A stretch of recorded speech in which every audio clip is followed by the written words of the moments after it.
Thanks for listening to the Coffee and Technology Podcast. Today we speak with Dale Harris. Dale is a well-respected barista, trainer, and consultant with over 15 years of experience in coffee. He is currently the Chief Operations Officer at Ozone Coffee Roasters UK. As a World Barista Champion, Dale has traveled, trained, and learned from experiences across Asia, Europe, and the Americas, and is constantly pushing to understand the connections between the global specialty movement and the local differences that help us grow. Listen and learn from Dale as we discuss competition expectations and tech in the cafe. Dale, welcome to the podcast, man. Thank you for having me. Yeah, exciting to have you here. We've talked before, and super excited to kind of talk about some of the barista side competing today. So yeah, it's going to be a fun conversation. How are you? How's everything? Yeah, I'm really good. It's in the UK, it's super gray at the moment. So, the days are short and you make the most of the few hours in between, but it's kind of nice. And I treat myself a little more gently. I'm sleeping a lot. That's going to be okay. Yeah, The work will come. yeah. Nice. Yeah, no, it's pretty gray on this side of the world too. So here in California, weather's been crazy. Cool.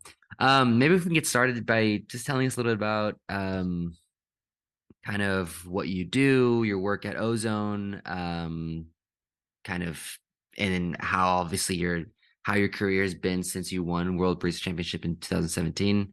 Like what's kind of your experience been like the past few years since that? Okay, so if I start with what I do now and we go backwards. Let's do it. My glorious title, I have a cool corporate title. I'm the COO UK, which is Nice. But I work for Ozone Coffee Roasters. We have roasting and wholesale and cafe operations in New Zealand, where their business started, in Auckland and New Plymouth, and we have operations in London. We have two brands in the UK. So we have Ozone, that is mostly wholesale and cafe restaurant, and then we have Has Been, which is mostly e-commerce with a little wholesale. And I joined Ozone through Has Been. So Has Been, I've worked for Has Been and in that company for 12 years. 4 years ago, we were bought by Ozone, and it's been a process of merging and roles changing and different things as we work out where we're going. So that's been an exciting adventure.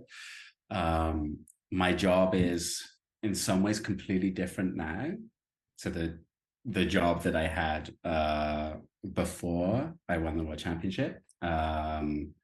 So let's say in 2016, I was the wholesale manager at Has Been. That was my role through my entirety of that time in that business for 7-8 years, working really closely with Steve, the founder, building that wholesale channel.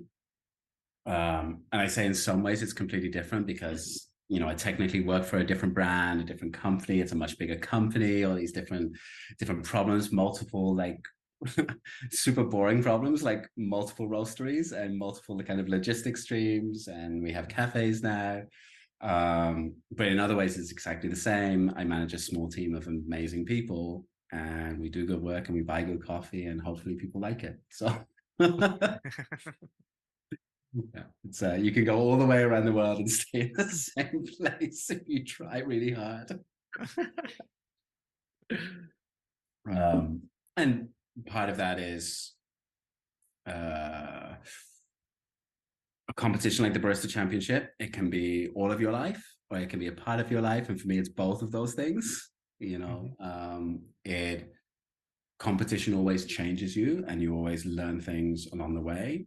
And more than anything, it opens up lots of doors, lots of opportunities, and you choose which ones you take and which ones make sense at a given time. So How did it... I haven't opened every door so far. One of them might be Pandora, so be careful. What was the change? You were saying, well, it changes you. Where do you think, what has it done with and to you? So, if we go back further, competition is a powerful incentive, be that, barista competitions, sports, anything like this. Like it hits people in a primal way. And I think attracts or rewards or questions lots of kind of weird, very basic primal psychologies. When I started competing, and I competed in Barista Championships for 9 years. Nine years of competing. I think eight years of barista competition, which is not a healthy place to be. I'd never really been involved in sports beyond kind of like rugby and football at school kind of thing. Had never been something that had appealed to me or had pulled something out of me. It's debatable whether a barista competition is a sport, but you have like competitive, like it seems like you have competitive traits in you though, either way.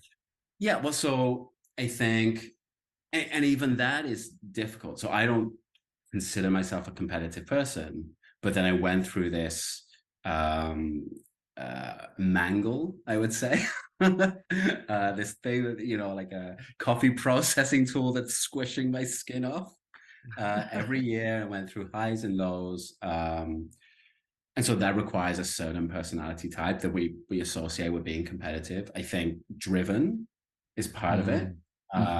Driven or hungry, or also needy, needing to be challenged and to have that structure to force you to go through it. The reason I said about kind of how long I competed for is because I changed and grew through each year I competed, whether I won or lost. And you can say that every time I didn't win the whole thing, there's loss involved, and there's a different psychological journey you go on, all of which have been really valuable to me. Much easier to reflect on them after you've won everything. Yeah. Because you have this bookending part, and you can really compare the feelings and the emotions of each. Winning is great, an amazing feeling. It's even better when you've had to fight really hard for it, or work really hard for it, or whatever. The reward is always equal to the investment you put into it, and the learning and growth you get is actually probably higher when you lose and when you struggle than when you win. When you win, no one gives you great feedback on how to improve. And yeah, the same with everything, right? The very early days, the beginning part of that process. So my first competition, I learned the most about being a barista, the most about how espresso works, the most about myself and what I could take and what I couldn't take, and what carrots and sticks I respond to. And these are all things that have very little to do with coffee, but a lot to do with career success or business or talking to people, talking to customers, So every competition was valuable to me. Everyone was a learning experience. The biggest things I learned were very personal things about how I respond, about what I like in myself, what I don't like in myself, and what competition can be for at least for me. And I can see that as well. So. Can I tap into that, what you just said? You didn't consider yourself a competitive person before going into this, and but I sense you are driven and you are interested and you are hungry in a certain sense. And I want to relate to that to people who are listening to this and thinking, hey, I kind of want to, but I don't dare. Yeah. So what is that? How to overcome that challenge to know I might be able to do it? Or why should I kind of get into that? It might be really tough, or it might. I mean, it's intimidating. It can be intimidating, right? Yeah, that's it's what I hugely feel. intimidating. I think it's more intimidating now. When I first competed, it was a long time ago. It was much more of a. So let's make it even harder for our listeners. Yeah. Built out of the pressure. The feeling of it is intimidating when you look at it from the outside. Yeah. So one, you probably only see, and certainly the first time I competed, there was very little video around, but the video everyone watches is the finals of the World Championship, right? So you're watching and whether any of these people, including me, are the best is a totally unhelpful thing. they're not necessarily the best at being baristas, however we define that, but they're the best at that game. Mm. They're people who spend a lot of time practicing, probably invested a lot of certainly a lot of energy, whether that's money or effort or time, has gone into crafting their performances, their years of practice, whatever. And the stage is massive, and there's a huge audience. Even the lighting and the video work makes it look much more than the reality, which is you make some coffee for some people who, unlike most of your customers, really want to taste it. At the heart of it, that's what you do in barista or brewer's cup, and they're people who know how to taste and want to learn about coffee. The judges are amazing, and whenever you're in the thick of competition, it's easy to hate judges because they're what you're fighting against, or it's their feedback or those numbers on the score sheet. But the idea of anyone, particularly at a regional level or a national level, where there's very little quantifiable benefit to somebody giving up their weekend and volunteering to taste definitely some bad coffee, possibly some good coffee as well, and feeding back and going through. And again, there's these weird emotional psychology things of feedback sessions where you sit in a room with somebody who's really hurt from a bad experience and try and coach them through those emotions. But like the very basic idea is somebody will taste your coffee and give you feedback on it, and you're allowed to say or explain what you think of it. And they will be as honest as they can be about their experience and trying to compare the two. There is something really valuable in there. The first competition, you will make the most mistakes, and again, you will learn the most. So it is the one that has the biggest guaranteed return for your investment, for your time you put into it. The obstacle of that first competition is huge, because it's like any of these things, there's this huge psychological risk. You have to kind of stand naked in front of some people and say some stupid things, and you don't have to stand naked. That is not That's just an image. Yeah, just an image. There's a vulnerability that comes anytime you do something like this.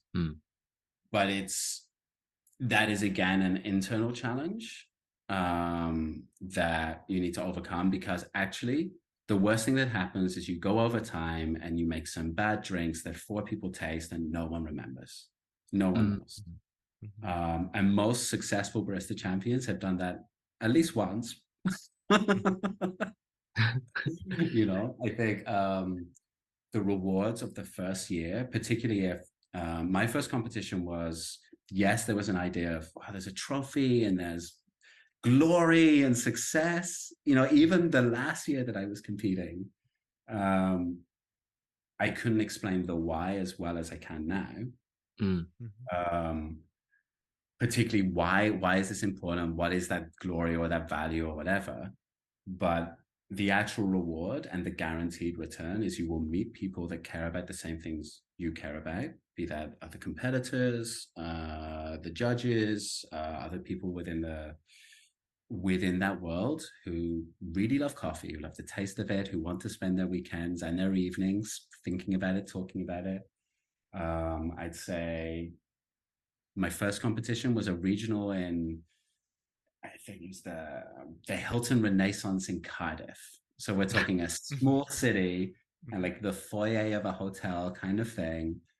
I think there were maybe 9 competitors, of which I remember most of them. I'm still really good friends with 4, 5 people, 6 people that I met in that heat who were competing against me, who still work in coffee, who have spent the last 10, 12 years going on their own personal journeys.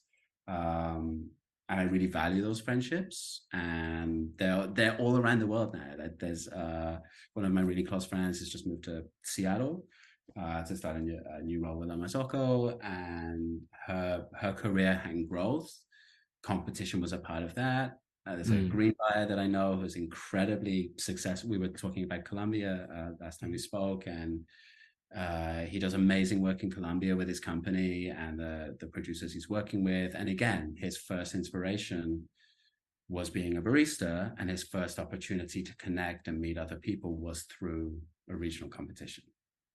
And yeah, so I think it's an incredible vehicle. I think those things still remain true, particularly at the beginning levels, the grassroots, and the what was the word you used, Norbert? The intimidating factor of the worlds and that big stage. That's kind of the necessary pot of gold at the end of the rainbow that isn't really achievable or necessary. But if you don't have that incentive or carrot, it's really hard to do the work for your first competition. You know, for that dream to have potential. Yeah. Is there something you would say, hey, there's just one question or two questions. If you answer them positively, go for it. Don't worry about all the intimidating things and all the new things you might learn, or all the hard things. So is there a deciding question for people, like, hey, if you want this, go for it. If you don't want this, don't bother. Yeah. So that's a really good question. Thank you. I thought long about it. I think I'd have two different questions. One for if it's your first year competing in any of these competitions, and one if you're going back to compete in them again, because the psychology is a little bit different.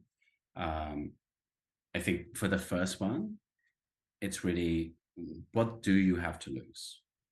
You know, you can 100%. And my first competition, I asked my employers for help, and they gave me free coffee, but it wasn't, should I say this? Because they were really good to me. It was an awful blend. It was let's say, fair trade organic dark roast espresso blend. We knew the countries that it came from. But it was enough for me to have a great learning experience and to get myself started on the process. So yes, you should ask for help. People will always help you. It's amazing how much anybody wants to help anybody. You really don't have that much to lose, and you don't need to spend a lot of money, and you don't need to buy all the toys you think you need to buy. You can borrow these. You can turn up with very little, and you can actually succeed if you taste well and describe flavor well, and can do that on a stage. And that's a useful test. So what do you have to lose for your first year? And acknowledging that you will grow from the experience, even if you come dead last, go over time, you will make friends, you will get something out of it. So it's really only what do you lose that matters. The second time is different because the experience is different, and you're not getting that initial learner experience for the first time. Then you really have to think about what did you value the last time, and what would you change? You know, what is really directing this for you? And it cannot be about the trophy or the placing, because you're not in control of it. And you're in control of your performance, you're in control of what you bring to the table, and your understanding of your coffee in the market, whatever. But there can always be somebody who's equally on that journey, who's putting in just as much work, if not more, who has more skill, or in that moment resonates. So you can't control whether you win or not. And if winning is the only thing that you still need to get from it, you will not leave the event happy. It's not enough. It's not enough for the nights. There's not enough guarantees. You can't work hard enough to guarantee it. And you can work too hard as well. So I think, is there something else you want to get from it that you can totally determine yourself? Is there a message you want to share? Is there a thing you want to learn more about? Is there a project you want to push forward that this allows? And for me, that ended up being a big thing, that if I had an idea in coffee, it was a way, probably not the best way, but it was a way that I could drive that thing forward, that I could think about it more, that I could challenge myself and really learn something. And it's amazing how difficult that is to do without a finish line or an end point, and to artificially create one. So competition creates one for you. It creates deadlines. It creates an excuse to drive forward in some direction. And these are the things that I learned to value in it. And with all advice, I didn't ask that question a lot of the time. And there were years that I competed and there were other drivers, but I was trying to win, and they were the least happy experiences. They were the ones that I regret because they got in the way of learning and growing. And the closer I got to letting go of that, the more I succeeded. Even if I didn't win, I still succeeded. I still got more from the process. And certainly at the Worlds, the thing that allowed me to, I genuinely believe the thing that allowed me to, how do I say this? Score higher than other competitors who I think are better than me in many ways, people I adore and admire. The pressure on me was very little because I didn't think I would win. And so if you're going to stand on a stage, if you have that opportunity and you put aside the idea of winning, it frees you up to push brand boundaries, try new things, which makes it a much more positive experience, win or lose, because you're being authentic and you're being honest to yourself. And that also communicates really well with judges, because there's a lot around competition that is theater, I guess is the right word. The best theater, the thing that engages people more than anything else. Oh, it's painful. But when a barista stands in front of you, and I've judged, but even as a customer, or when you're talking to a customer and they share something personal and deeply honest with you, it's really easy to reward that highly when somebody touches you there, Yeah. I just got this image, like sing like you're alone in the shower, right? Yeah. But in front of all those people, with all the rules and with the time running. And I mean, there's always the challenge that it's a game, and it is, how do you hold that mindset in place whilst you're also playing a game? And it shouldn't be about winning, but you have to play by the rules and do everything you need to deliver that thing within the spirit of the game and stuff like that. That is also part of the challenge. There are lots of questions you can ask about the rules, right? Why is it this? Why is it that? I think this is a more progressive way of making coffee, or a different whatever. The rules are the framework or the box that you're playing in. And the constraints they put are both powerful challenges that how do I make this square peg fit in this round hole, but also which bits of the round hole can I break and get away with breaking without being disqualified or whatever it is. And that if you can also enjoy that challenge, it becomes a lot more fun. Because if you're fighting against it, don't play it. It doesn't have value. It almost seems like there's a few different parts of like that go into competing that a lot of people don't necessarily maybe think about. I mean, obviously there's what everybody thinks about is like the preparation of your presentation and all that stuff. But it also seems like from your experience that what also goes into competing is like having a certain level of humility and being able to also collectively use all of your experiences to kind of almost measure how you would consider success in competing.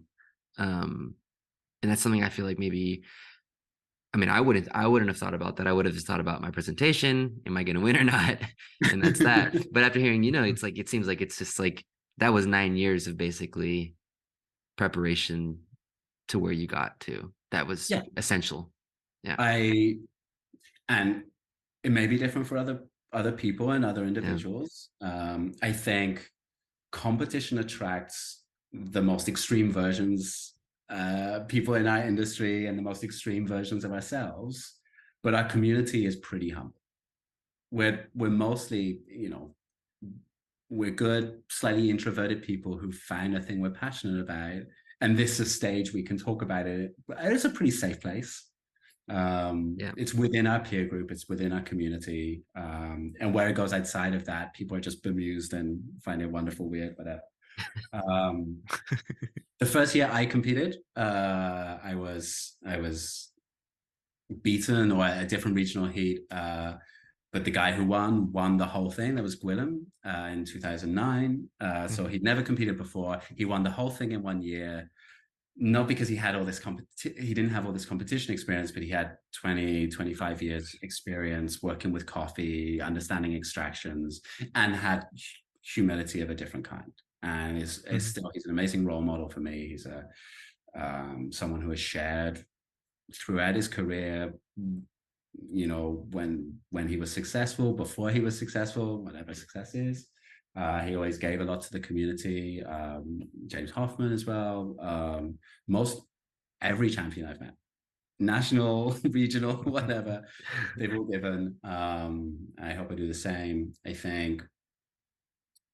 So yeah, there is that humility, and I think it took me 9 years, maybe because I'm a slow learner, but I felt the lessons that I had learned all the way through that process fed into my winning routine, and after competition fed into my understanding of competition, but also business success, personal success, and how I work with other people, how I work with my colleagues, employees, peers, people I'm coaching.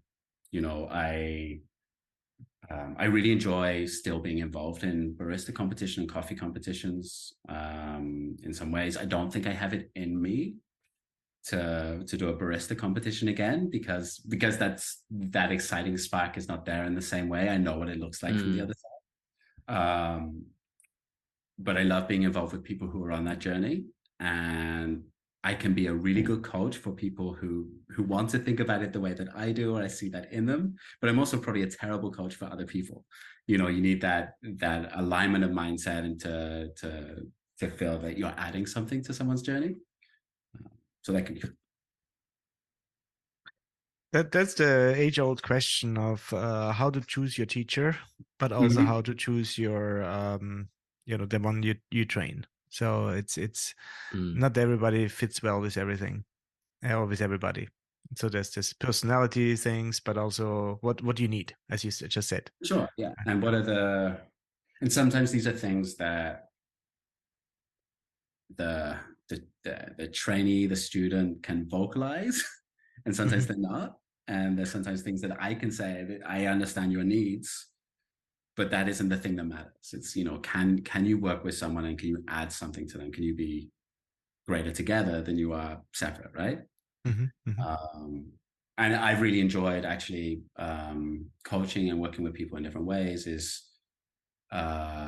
learning how everyone's an individual, and they may have the same needs, but they need to be communicated or shared in a different way. And so that's a learning experience as well, right? If you're truly coaching someone, if you're truly developing someone, it needs to be a totally individual plan for them that works to their strengths and weaknesses and their needs at the time that will change over time. I was really lucky because my coach for the finals had been on that journey with other people in the past, but also with me right at the beginning level, and I'd done the same for him. We were really close friends, so we'd learn how to communicate together, and which bits as a team I could lead with, and which bits I would fall behind on, and which bits I desperately needed the help. And and those learnings again take years, right? Yes. So I'm just thinking, that all sounds, and I know that of course from before, that a lot of, especially when you're on the world stage, a lot of participants have coaches. And it's like, well, that's not something you would have in a regular sports or in a more regional game. You just show up, you do your homework on your own, but kind of. So again, it can be intimidating factors, like, oh my God, I need to hire a coach. So when do you think that thought should come in, or is necessary, or how can it work? Because I've never really known anything about it. It depends on the barista. I would say that the experience of competing is richer if you do it with other people, whether they're formerly a coach or not. If it's a colleague, if it's your partner who's knows nothing about coffee, these can be really valuable experiences as well. It's easier if it's somebody who understands coffee and really knows the rules or engages with that thing as well. And values the competition, because it means that you don't need to carry that weight on your own. And that can help on a regional level, as well. If you can compete alongside somebody else you work with, so you have two competitors who are in the same, that can be a really good dynamic, because you're pushing each other, but you're both chasing the same thing in some way. So you're both passionate about solving this problem or that problem, and it helps you with the other one. So working with another competitor can be a really good starting point for that. I actually think that I was talking to someone earlier in the week about rugby. They're a rugby fan, and he remembers when rugby as a professional sport, or was not a professional sport, right? And there are benefits to sports professionalizing. We see really how far the human body can go and what people can take, and the same in coffee. The more these competitions become professionalized and money is involved and coaches are involved, boundaries get pushed in certain ways, but it also removes it in some ways from the day-to-day and accessibility. It's not necessary. You can still win without a coach. It will never get in the way of how hard someone works and understands the rules and the truth that they want to share. It helps to have third-party feedback. So have other people who are interested, who understand the competition or coffee, giving you feedback and giving you advice, because you really can't make good decisions about flavor in a vacuum when you're working with the same coffee over and over again. The same as, any roasters you're working with, if they're cupping their coffees every week, really valuable to have someone else come in and cup them with them. And you suddenly realize how much of your own vocabulary you've developed, or your own nonsense about what coffee tastes like. So you need those third parties, because the judges are a third party, and they don't know what you think it should taste like and stuff like that. I think there is value at the world level in having that external advice from a really knowledgeable person who's been through the experience, either as a coach or as a competitor before. But you have to know what you're getting from your coach, and it should come from you, because I think, and I've seen this at all levels, at regional levels, national levels as well. When somebody's putting on a performance that coach has told them to do, and they don't understand it all, or it doesn't. And again, it's that authenticity when it doesn't come from them. There are great baristas / actors who can perform and make it feel authentic, and that's also a skill, and that's a valuable skill. I have no problem with that, but it's a hard obstacle to overcome when you can just be honest and say what you want to say. And there's no perfect recipe to success, and there is no perfect routine or perfect coffee for these things. The judges actually really value different experiences, different ideas, more than they value the how do I say this? Judges value somebody's honest perspective more than they value the truth of the idea. It doesn't matter. You can be wrong. You can say something on a stage that you truly believe, and if the coffee's delicious and you describe it well and you're telling a true story for you, the judges will value that. It's more important than whether it's scientifically accurate. That's not on the score sheet. Any of these things. What matters is the coffee tastes good, and you're honestly reflecting yourself as a barista and your beliefs. That I truly believe that. And a lot of the rules and the conventions that we pick up from watching other people compete get in the way of people being honest to themselves. So you have to really read the rules and go through, okay, this is what it's really asking for. How do I do that? Enjoying this episode of the Coffee and Technology podcast? This podcast would not be possible without the support of Cropster. Whether it's tracking harvest yields, roastery and inventory management, or simply tracking brew recipes, Cropster Origin, Cropster Roast, and Cropster Cafe can help you streamline your workflows and help you operate more efficiently. I mean, like, it seems like you kind of just proved to me, though, in a good way that in some ways subjectivity in this area is actually positive. Because for me, like a lot of times, like in what I've been learning more is like competitions in a lot of ways are very subjective more than objective, especially on the judging side. And what you just said, though, kind of proves that, like, yeah, we sometimes talk about subjectivity. Most of the time, talk about subjectivity in the industry as like kind of this negative, kind of on a negative note. But you kind of just talked about it on a positive note. Yeah, and I think that there's like there's a dichotomy between subjective and objective, but it's not that one's right or one's wrong. There's no ignoring competition. There is no assessment of coffee that doesn't involve subjectivity. Mm-hmm. I genuinely don't believe there's any way of assessing coffee that's entirely objective, except for really bad ones. So we can measure the sugar content of something. It doesn't tell us how sweet it is. And we can measure the pH. It 100% doesn't tell us anything about the acidity. What organic acids are in a coffee does not reflect which flavors we taste. And, you know, and part of competition for me was about trying to understand coffee better and learning about it. And by using that vehicle, I got to push my knowledge of it. I got to meet really interesting people. I did lots of interesting work with different chemists around coffee, not just for the Worlds, but on previous journeys through it. And pretty much the only thing I learned is you can have literally all the money of huge global corporations behind you, and still what makes specialty coffee special is this tiny fraction of a fraction of what you can measure that no one can put a real label on. We all just kind of know it when it's good. And we all kind of know it. Customers get it as well. When, you know, we do get lost in our echo chambers and whatever, but when you pull a good shot of espresso, even if you can't describe it really well, because that's a different skill set, but you pull a really good shot and you taste it and you know it's good, and somebody else tasted it and they know it's good. You know, there is something real. Yeah.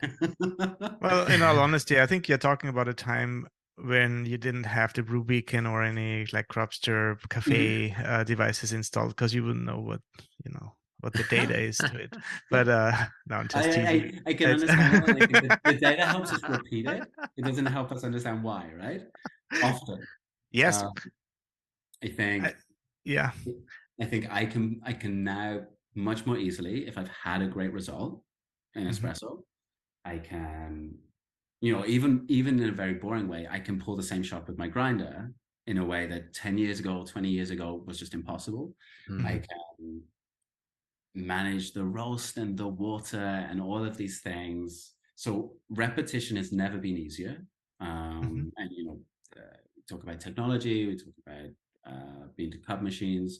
It's possible to repeat amazing espresso in an entirely automated way, and it will get better and faster and easier, whatever. It's really hard to work out what good is, particularly with the new coffee you're working with, and that path to the perfect version of it doesn't get any easier. Right. Well, that's the creation, right? Or the creative part of it too, and that's where all the skill goes in, and all the experience, how knowing what to get out of the best bean, or that bean you have in your hands. And ultimately, it is an agricultural product. It comes from the earth. There's a lot of subjectivity in the whole game. Yeah, I think that's also the fascinating part, to be honest. I'm a data guy. I love clear rules. I love, structure. This all gives gives me a little bit of a structure or a sense. But I also love feeling things, and I think that's what people do when they taste coffees. And it can be just this morning I had the same coffee I'm just drinking. And the first time I wasn't 100% sure. This morning it was different. I liked it better. And yeah, different brew, different I brewed day. it. Because Nick brewed it, exactly. I can't remember the word. There's a Korean word for like the hand of the chef. That's this, this ephemeral magical thing that happens. And I love that sense. Yes. I don't really believe that being a barista or a roaster is an art. I don't like that word. I don't understand that. You can be artistic, and there are ways of using that word to express creativity and love and feeling and whatever. But I don't think of coffee as an art, and I certainly don't think of it as a science because I know how we work and it's not scientific. But I do think data and structure and rules all help us get closer.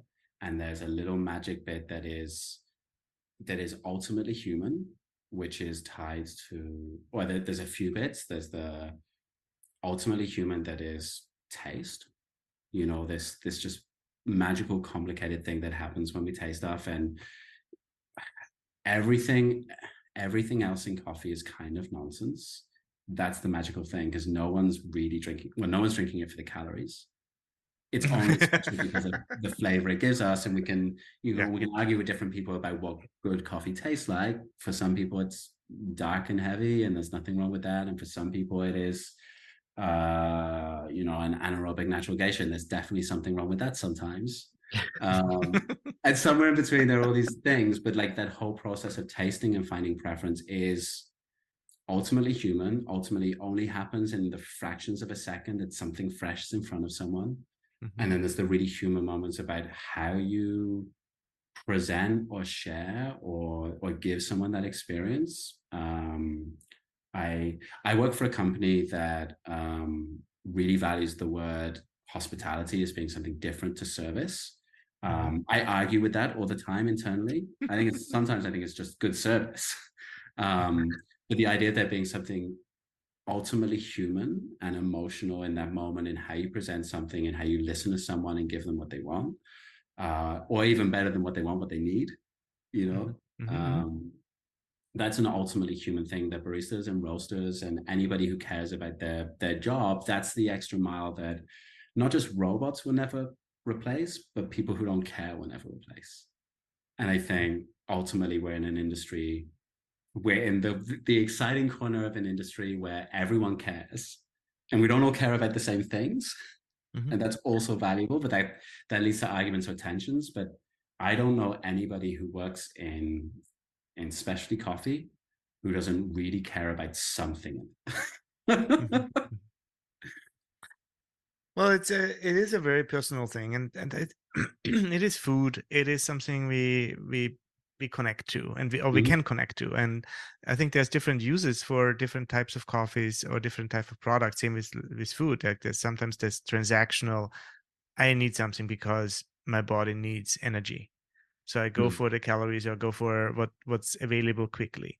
Yeah. And I'm not at that in that moment expecting a wonderful experience or transcendental experience, like, oh yeah, this sandwich made my day, or but it can. And there's places and there's ways of doing that, so it becomes more than just that. People go to coffee because they need energy.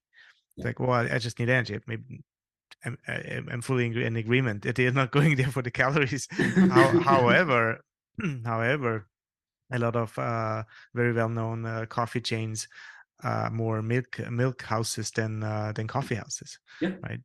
And what, I, as a customer, even as a barista, home barista, whatever, I drink a lot of cappuccinos. I like cappuccinos. I'm not drinking them really to experience the coffee in an exceptional way. I want it to be good. I have my own idea of what good feels and tastes like, but it's comfort and it's hugs and it's warmth and it's sugar as well. Right. Yeah. And that's all. I think that that's all important. An important part of what the product is. Well, I think you said the thing about transcendental, and whenever again, it ties into competition, but also, when you're trying to impress someone in the shop, anybody who's looking for a transcendental experience is more likely than not going to be disappointed. It's so rare. And it gets rarer the more time you work in coffee, and the more exceptional things you taste, the harder it is to be moved and changed by it. But most of those experiences happen when you don't expect them. It's when you order a cappuccino or a taco at a food truck, and it's just the best thing you've ever had. And part of that is because your guard's down, you're there for something else, and it's like, wow, what is this? And I still, my favorite way to enjoy coffee is a mug that, I order a mug of filter coffee, and maybe the first sip is a little hot. You're not really picking up on it. You're doing your emails, whatever. And 15-20 minutes later, you pick it up and you drink it. And it's that like, whoa, what happened there? And it still gets me sometimes, there'll be a coffee and also that functional part of me, I drink coffee too fast, and I drink it for the wrong reasons 80% of the time. And so it's when you get reminded how special and how fun it is, and how other people who are really excited, who are still, again, at the beginning of their journey and learning new things all the time, fall in love with it. They're the most valuable moments for me. Yeah. Yeah. No, that's awesome. So I want to shift a little bit and talk maybe about a little bit on like technology and data collection on the barista side. And for me personally, I see, we've seen a lot of kind of like technology movements with like improved espresso machines and different like tools coming out.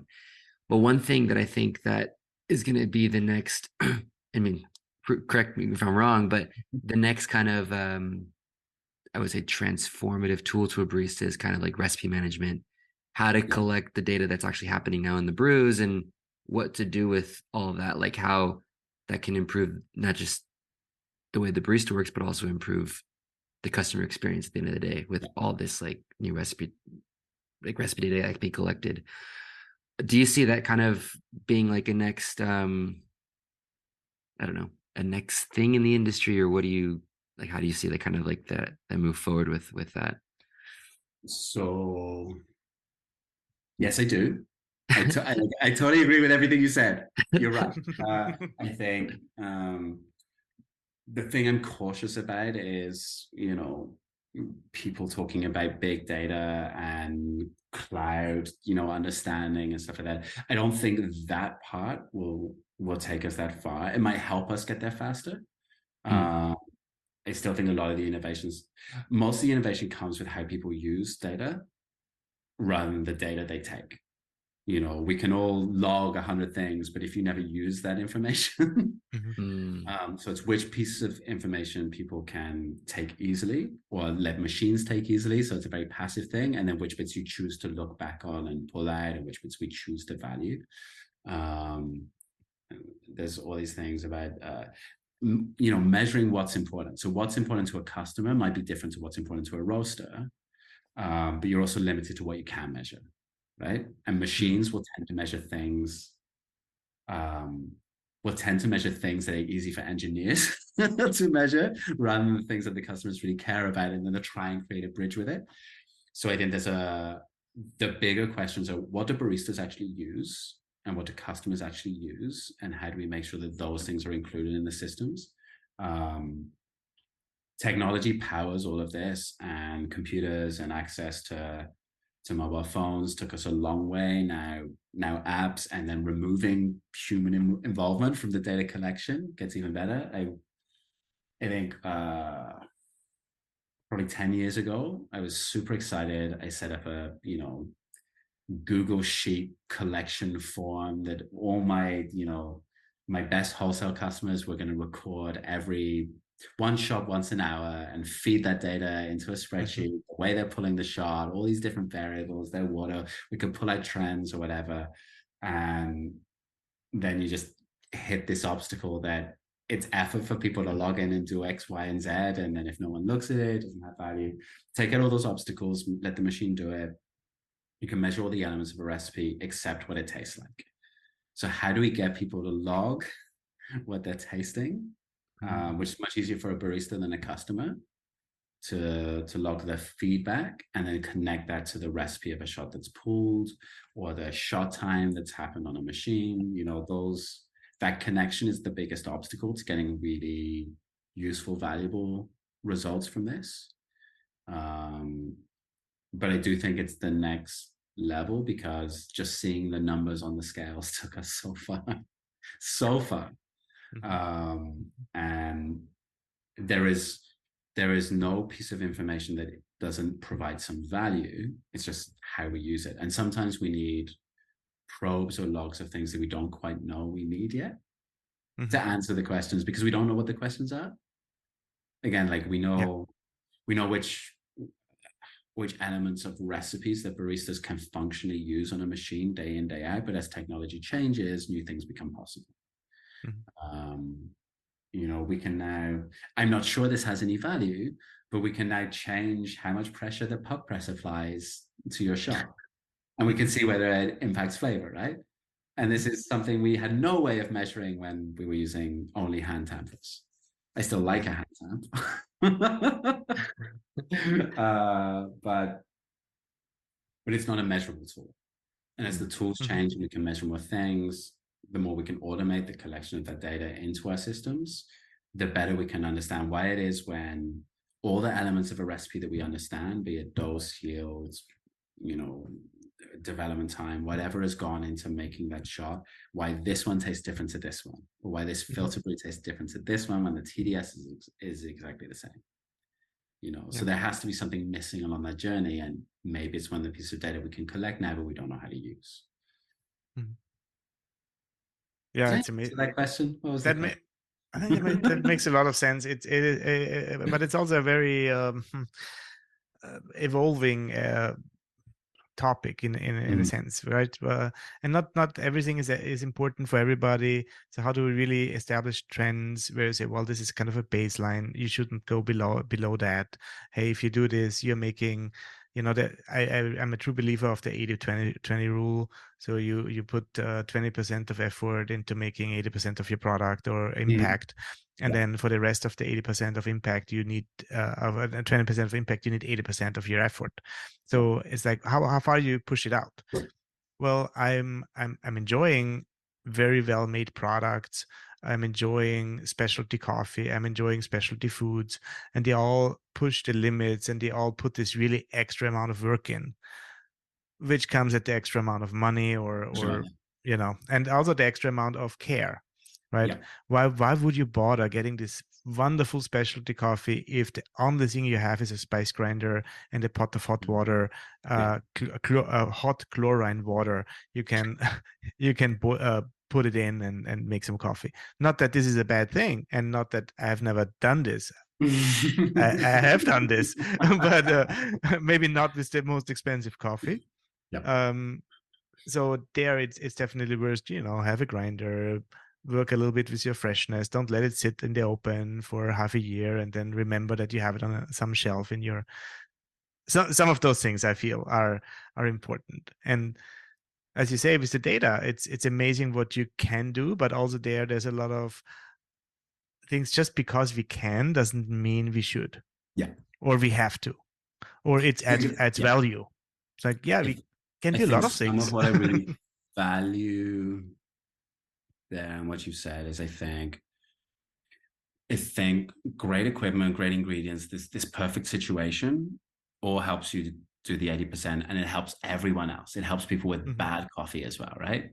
Everything gets sweeter and easier and more scalable, whatever.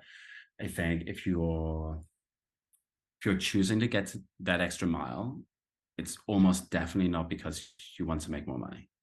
Because if you want to make more money, there are probably better ways. It's all about who you want to reach and what they value. And some people just value care.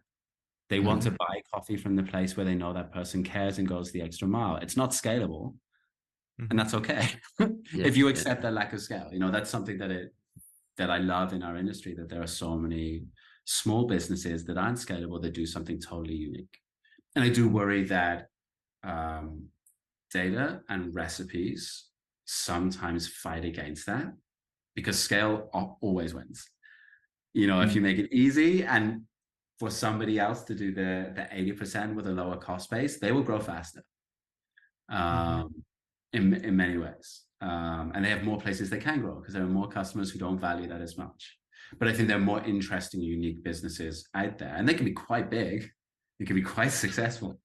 I certainly value those more because when I travel, and I travel a lot, I want to experience different things. I value that diversity in what we offer. And I think technology and data have helped us do lots of things better, but they also get in the way sometimes of variety and uniqueness, because everybody's reading the same books and following the same theories and buying the same coffees because they've heard this one's great, whatever. And that doesn't reflect the true diversity of what coffee can taste like, what customers enjoy in different places. And it also gets in the way of progress, because progress doesn't always come where we expect it to come from. Often it does. But if we're all following that path, we'll get there in the end anyway. It's the other paths that I find more exciting and incredible and fun. Yeah. So Dale, on the small businesses you were mentioning, right? I deeply care for those, and I deeply feel for those, and I think they are very, very important for society, for the world, for everybody.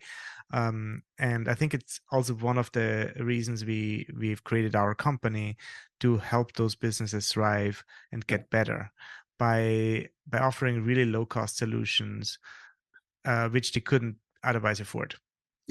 So initially we were not worried about really the big players, because they had the millions to spend on IT infrastructure, and they already had systems in place, and they kind of knew how to optimize the game, but the smalls didn't, and still don't, right? So I feel like helping them, and also challenging them, of course, right? It can be intimidating. It's like, what should I care? Why? Well, I have my customer base. I know them personally. These are all wonderful elements, and I think they shouldn't go away.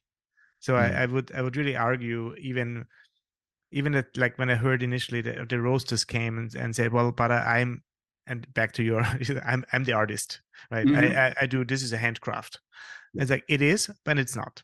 And I want to help you to focus most of your time on the handcraft, on the thing you really can improve, and I take away the mundane and the more repetitive things, and help you to get better through that. And I think that's the same with the baristas in that small independent store. They should focus on the customer. That's everything they have. Well, this is a big part of what they have. It's literally everything that the whole industry has, right? But if their coffee is not good, if their coffee is not evolving as the industry is evolving, there might be another coffee shop close by who just has a little bit of better product. And I think that there's a little bit of race towards that. Even if the coffees are very comparable, you still need to meet a certain threshold, right? It doesn't need to be the most excellent. It doesn't need to be the most outstanding. But at least having maybe one or two of those products in your line, which you can prepare well, which makes the customer pay more, which makes the customer come back and value your, that's also, to me, that they have so many thoughts, right? It goes into branding, right? You go into a store and you see they have this outstanding coffee. I still buy their cheaper espresso blend, which it does not include that, right? But I know that they can, so I trust them more. And those psychologies, I think, can play quite a bit when it comes to specialty. I don't know. I genuinely feel that technology and data can help us focus on what matters and identify what matters to us and to our customers. And focusing energy is always important because energy always costs money, right? If it's labor, if it's time, if it's whatever,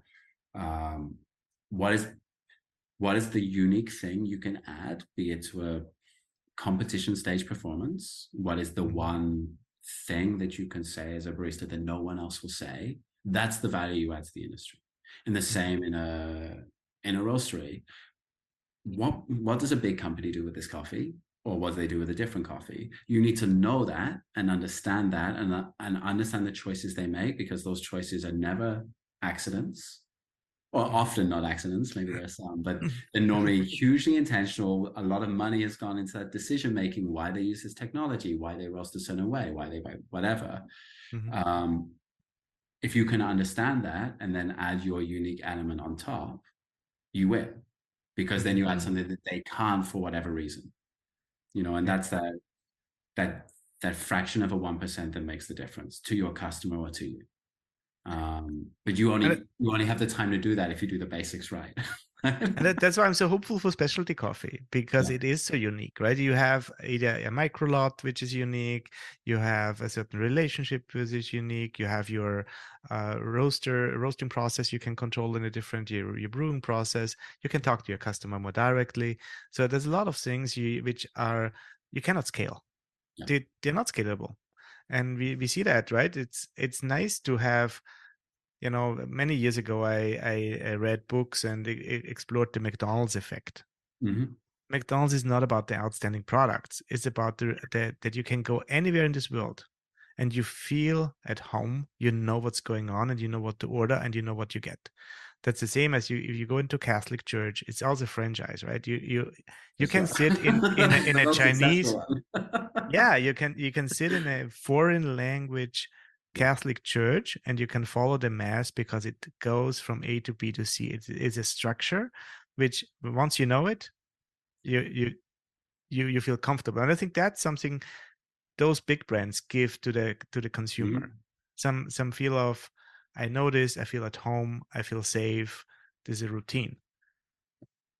And the small shops can again do the same, knowing their customers, knowing the barista. There's this relationship, but also they can add elements to that, which makes it exciting, makes it different, which has its own appeal. So because I've been in this fortunate situation, I've worked with some amazing companies in the past, but before competitions as well, I don't want to say this, Jen. I adore McDonald's. Ignore the products. Products are a different conversation, but I love kind of the challenges of a business like that, because just to do that is incredibly difficult. And the quality assurance involved in how they source tomatoes, it's horrifying. It's huge. It's this rabbit hole that they go in forever. That is their business, is how do you make this thing the same year round across literally the whole world. And there are large coffee companies also doing the same thing. It's a different challenge. It's super exciting. It's super quality focused as well. The qualities are different. So what you need in a tomato, that I don't know enough about it, that the qualities you look for in a tomato that will last long enough in your supply chain and taste the same and have the same texture and whatever, to match that product need in all these places year round. That's an incredible quality focused pursuit that requires huge amounts of money and science and knowledge of tomatoes, whatever. When we look at that with coffee, we have businesses, say Starbucks or chains of all these different sizes in different regions that have that problem. How do I make this thing the same in all these places? And it sucks up so much resource and effort and energy and requires a very different coffee product than you're looking for when you want to supply 5 shops to an exceptional level or 1 experience on a Sunday. Right. And I don't want to remove the emotion, because I love the emotion, but if you remove the emotion of what you're trying to do, remove the idea that we love coffee. And if you're just thinking of the intellectual task of how do I fulfill this product brief the best possible way, and acknowledge that the brief of what you need to do for 2,000 stores is different to the brief you need to do for your single origin hopper for your 1 store. What's the best product for that brief, for that moment, for that customer? And they're equally valuable challenges. And the joy is, I'm not sure what the right word for this, but there's something amazing that the horrific, colonial-based supply chain we built in coffee produces stuff for all of those places. Mhm. You know, there's such a range and diversity in coffee that can feed all these different needs. I think some of the needs are morally better than others. We could kill off some of them, or we could do some of them better. But that diversity of coffee is probably, it's certainly why I fell in love with it, because the coffee I was drinking when I started making coffee at home on a truly awful machine with no understanding of water or anything, you know, it still got me hooked. And we're talking pre-grind vacuum sealed bricks of Illy or Lavazza. Mhm. There was enough romance and wonder and manual skill and evidence that what I was doing was making a difference or an impact on what I was tasting that got me hooked enough to progress.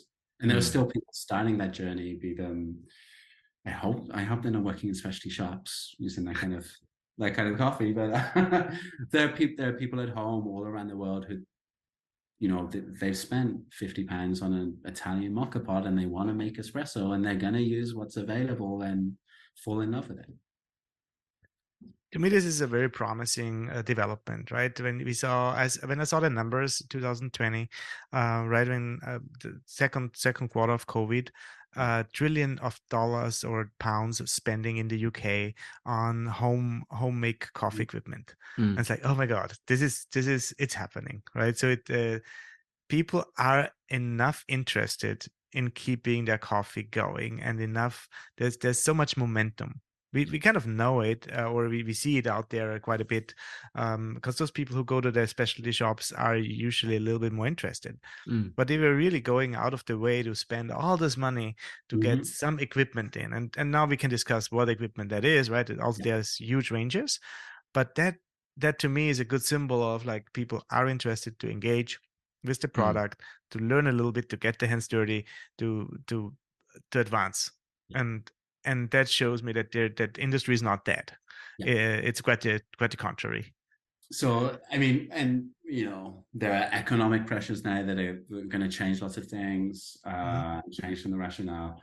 That journey and being part of you know, I've been lucky to be part of a company that has different channels. So we watched all our coffee demand shift from being in one place to being in another. And so for our supply chains, it was pretty good, because in the end, we bought almost as much coffee as we would have sold to wholesale clients, because customers were still drinking it and they were still valuing good stuff. They were just drinking it in a different place.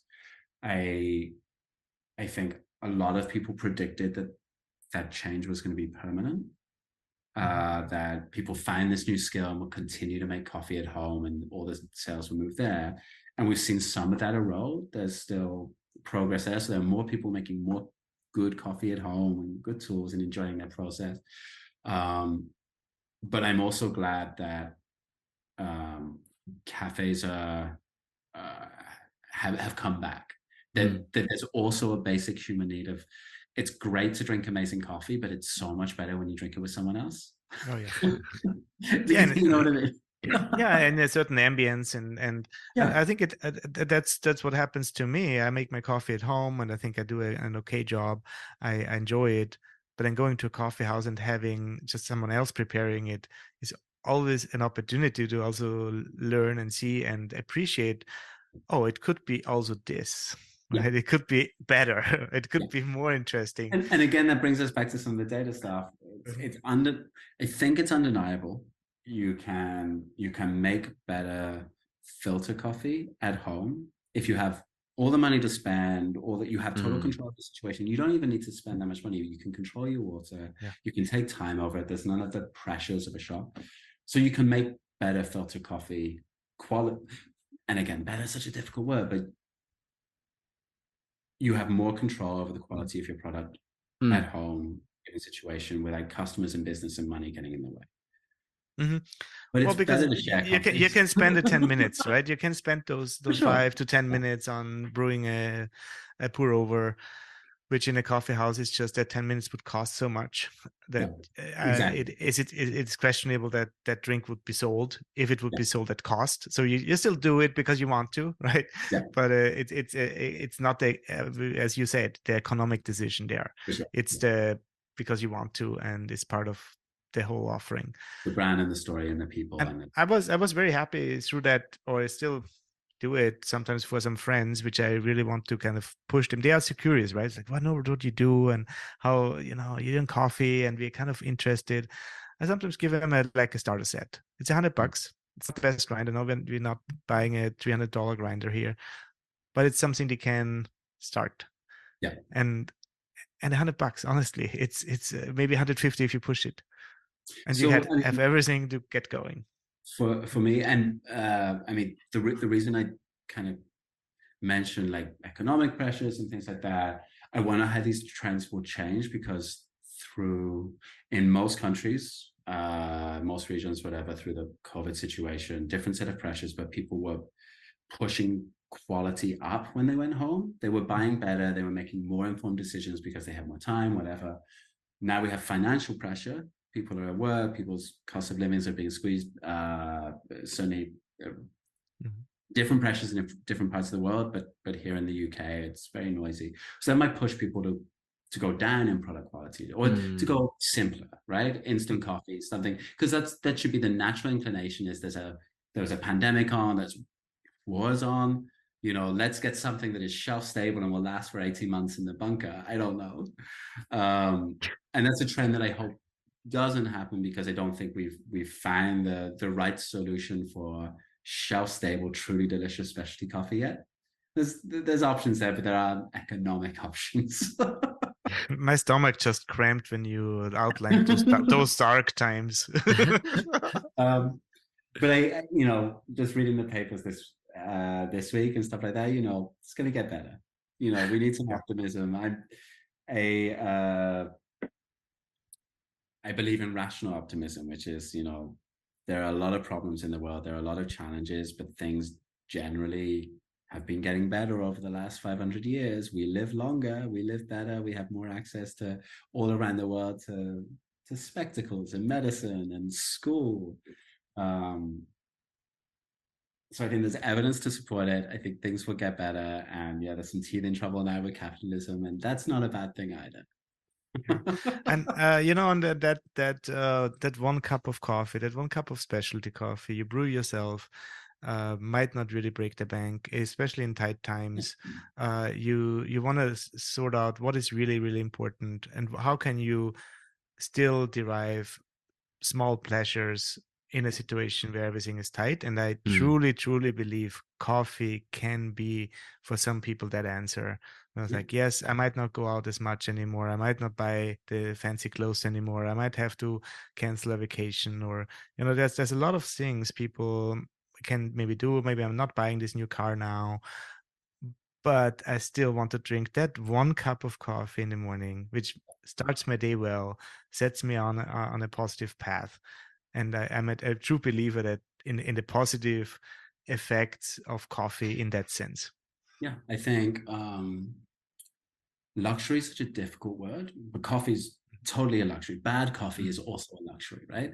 Because it does have a limited, other value except how it makes us feel, and the stories we tell ourselves about what makes it important. You don't need it. You can survive without it. But it's an affordable luxury, and there aren't many other luxuries that are affordable in that way. Even if it costs twice as much, it's still that. Because and wine has so many challenges when we use it as a comparison. My biggest problem with using wine is not about flavor or sensory, or even, it's just that the wine industry is also pretty bad. There's a lot of things we can be envious about in wine. Maybe there's more money and there's more understanding, but there's also definitely class structure in wine, and people who own the right land who make a lot of money, and most people don't. So a lot of the problems that we see in coffee are the agriculture problems, right? They're how we value food. They're the choices we made around that. But as a consumer, luxury wine is beyond most people, and certainly entry level when you're young, when you're beginning to learn things. Unless you're in a very privileged situation, you will not have access to truly exceptional wine. The most exceptional coffees in the world you can taste. you can taste. There will be a specialty cafe, and they will brew 15 grams of it, 20 grams, for a price that is actually incredible for the amount of labor and energy and love and hope that goes into it. And it will blow your mind, and that's all it takes to start someone on that journey, be it as a career or be it as a passion. I'm a pretty privileged guy living in a pretty safe place with enough money in the bank that I can have exceptional experiences now in lots of other fields, but coffee's still much more affordable. And I think with that kind of positive outlook and hope that we can keep drinking that wonderful product for many more years and decades, and for everybody having positive experiences, I would really say thank you, Dale. This was an amazing episode. I could go on for another few hours. I think there's so much more to say, but at the same time, I think we got through a lot of very interesting topics. Absolutely. I appreciate your honest feedback and view, and sharing with us your journey and your personal journey. So thank you very much. No, yes, thank you very much. It's really exciting to be part of it with you guys. Just to chat with nice people. Yeah.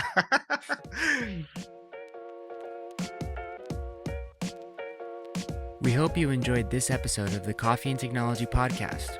To learn more about Cropster, subscribe to this podcast and follow us on social media. For more educational content, visit cropster.com/learn.